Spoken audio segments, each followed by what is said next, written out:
going to discuss a topic together. We basically haven't chosen a topic yet, but Kiveli's just going to suggest something and then we're going to talk about it. So the thing I wanted to ask you, which is actually a question that I think about a lot, is how important do you think general knowledge about a composer or the time period a piece was written, how important do you think this type of knowledge is when learning a piece? For example, how important do you think it is to know the lifestyle of, say, Prokofiev when learning a Prokofiev piece? Yeah, I think it's very important. I think that, I mean, obviously music is influenced by everything, not just the musician side of a person. So if a composer is going through a tumultuous marriage, for example, I think that influences his compositions. And also I think that it's influenced by the world around him. So if it's a historically revolutionary time, for example, and he's feeling that and he might be affected by it, I'm just gonna, let's say, for example, Shostakovich with the regime censoring his music and stuff like that. I think that that definitely affects his compositions and therefore should also affect our interpretations. So I would say it's very important. At the same time, I will also say that I think that there are people that have, I don't want to say no clue, but little clue about the background of a composition and still play well. Yeah.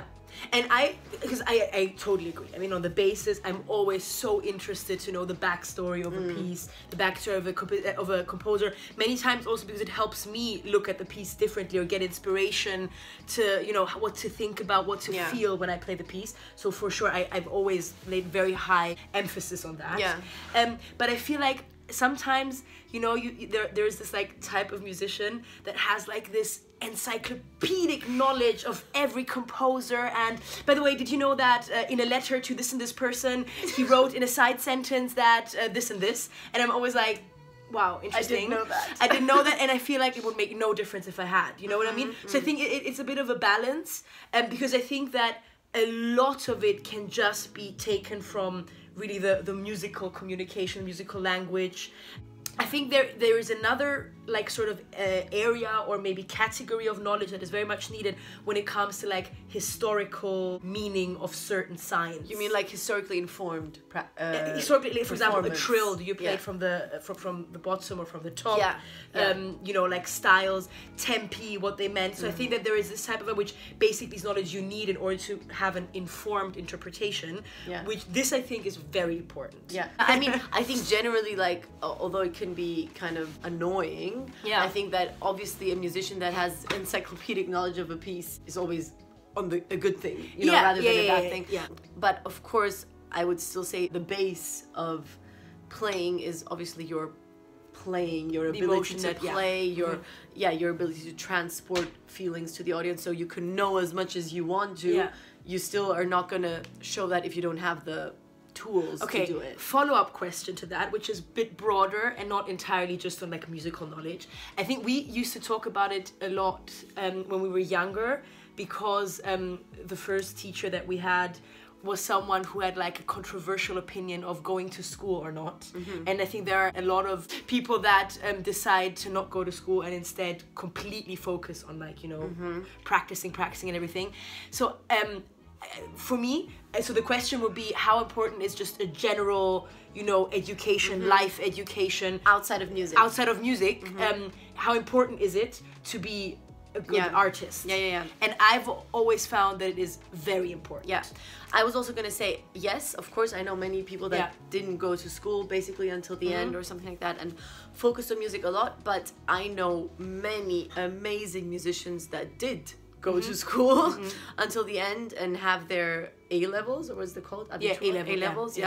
And I think that it is important not just because of the knowledge aspect and education aspect, but also because of the experience aspect. Absolutely. Socialize. You have the social experience, you have something completely different from the whole music thing that you're doing, and that shapes you as a person, and it gives you confidence, not just in your playing, but confidence in your personality. And I also think that it is important, as like, no matter what your profession is, but I think music is a profession that, you know, requires a lot of your life to revolve around it, not just like a 9-to-5 type of job. But I think it's very important to have other interests in your life. And I don't mean that in sense of hobbies. I mean that like really to be an interested person in other topics, because like everything that you learn, even if you learn something about, I don't know, chemistry, everything influences, you know, the type of person you are, and therefore the way you approach everything, including interpretations and pieces. And also, I always like to say that when you're performing on stage, that performance of that day is influenced by every little detail and coincidence that happens to you. So even something as trivial as, for example, you go for a walk and you see a beautiful flower, that can influence your specific performance of that day. So if you apply that to life in general, and you say, okay, actually having a whole experience of, let's say, high school, how much that is going to influence your music is, of course, immense. So I mean, the potential heartbreak, the potential feeling of isolation or feeling of inclusion, excitement, I mean, all these things are absolutely things that we are influenced by, and I think we think back to when we encounter. I mean, for example, I think it's always so interesting, but let's say like we play a piece and then it's like, I want to play this place excited or in a breathless way, or in a, you know, like this, like, and of course it's very difficult to say that in words, but I mean, my process always, when I think, okay, I want to do this in like this direction type of emotion, I always think to how did it feel? How did it feel? I always think like, okay, when did I have this feeling of, you know, restlessness in a positive way? Thinking like that example. So having a life that's like, you know, maybe quite monotone in terms of experiences you have, I think would definitely inhibit your ability to identify with a wide range of emotions. And I think any good piece always has a wide range of emotions and like subtle differences, which you can only feel and truly interpret and convey if I think you yourself have had an encounter with this type of emotion before. Although then, of course, there's also the very interesting question, so does that mean that if you're 15 years old, you can't play the composition of, let's say, a composer that was written on his deathbed, you know? Is that too mature? If I can be super, I remember one instance. I remember when I was, I don't know, maybe 13 or something. I was, like, my teacher told me to learn the Liebesträume by Liszt. And so like dreams of love dreams. And it's a piece, I think, that it's very commonly done for younger people because it's not as technically demanding as other pieces by Liszt. And I remember, like, in a side sentence, like during a trip, my teacher saying something like, I'm not like, you know, it's different if you play these pieces without having ever been in love before. And I was like, yeah, of course, you know, I feel the touchingness, like how touching the melodies and everything. And I think now looking back to it, that as much as I think anyone should play anything at any age that you feel a connection to, I think it's undeniable that you're gonna play a piece differently at different stages in your life. And I would even go as far as saying in a more informed way. I mean, it's not necessarily better. I think there can also be like obviously reactionary developments, but I do think that there is some truth to it. That some pieces have, you know, like messages that maybe you feel instinctively as a child, like it's somewhat like it happens in an innocent way, in an obvious way, but I do find that I think differently about pieces now. And I mean, I'm still very young now compared to how, you know, in 50 years. I mean, I must say I wouldn't completely agree with what you're saying, because I think that you are able to play anything at any point in your life and also convey the feeling of that piece. For sure, yes, it changes as you grow up. And I mean, there are so many recordings of famous pianists, let's say Beethoven sonatas, you know, with 20 and with 60. Of course, different life experience, different piece. But I do think that the interpretation of the 20-year-old has just as much validity as the other one.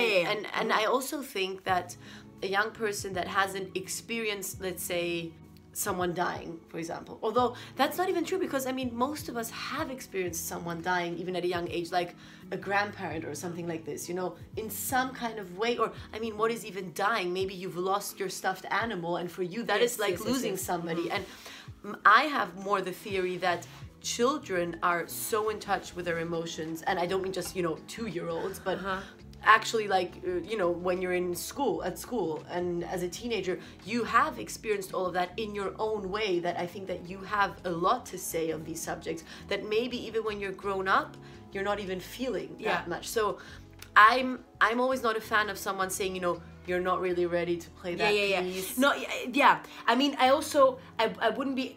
I would say that in most of the time, the older you get, the more, like, you know, the more informed, the more mature you would play. But I also wouldn't say that it's a rule that the older you are, the better the interpretation. Yeah, I would say there is difference to it, and I think the biggest difference maybe might also be the way you feel when playing the piece. For example, if I take that example of like Liebesträume, I would say that a melody that back then was just nice, and I would say like, oh my god, this person's in love, and this is just like a nice thing.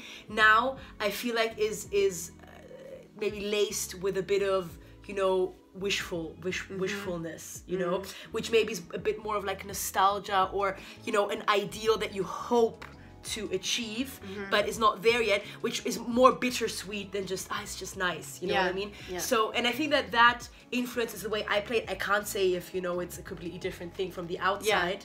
So I think it's like these type of things, like things that you would see in a more black and white way as a child or as a younger person, become a bit more gray and a bit more, you know, of course, maybe but you know what you're saying, this gray thing, maybe it's even easier if it's not gray, you know, maybe you feel it more purely. It's a good point as a child. But I just wanted to say one more thing, maybe it's already pretty long, but coming back to the question before with education, that apart from the fact that, you know, you have a lot of more experiences if you stay in school, let's say, I also think that one thing to keep in mind is that the career of a musician is not exactly a stable one, and also not one that is set in stone.